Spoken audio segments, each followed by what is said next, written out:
ಆರಂಭದಲ್ಲಿ ಕತ್ತಲೆ ಮಾತ್ರ ಇತ್ತು. ಅನಂತ ಶೂನ್ಯತೆಯ ಮಧ್ಯೆ ಯಾವುದೂ ಇರಲಿಲ್ಲ. ಬ್ರಹ್ಮಾಂಡವು ನಿಶ್ಚಲವಾಗಿ ಸೃಷ್ಟಿಗಾಗಿ ಕಾಯುತ್ತಿತ್ತು. ಆ ಕತ್ತಲೆಯ ಮಧ್ಯೆ ದಿವ್ಯ ನಗು ಹರಡಿತು. ಆ ನಗುವಿನಿಂದಲೇ ದೇವಿ ಕುಷ್ಮಾಂಡ ಪ್ರತ್ಯಕ್ಷಳಾದಳು.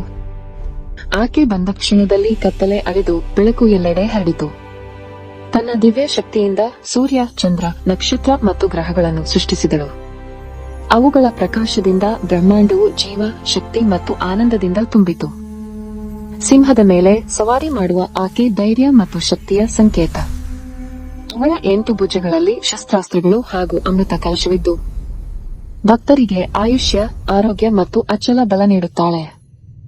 ನವರಾತ್ರಿಯ 4ನೇ ದಿನ ಕುಷ್ಮಾಂಡ ದೇವಿಯನ್ನು ಆರಾಧಿಸಿದಾಗ ಅಜ್ಞಾನ ಮತ್ತು ಕತ್ತಲೆಯೆಲ್ಲ ಅಳಿದು ಹೋಗುತ್ತದೆ.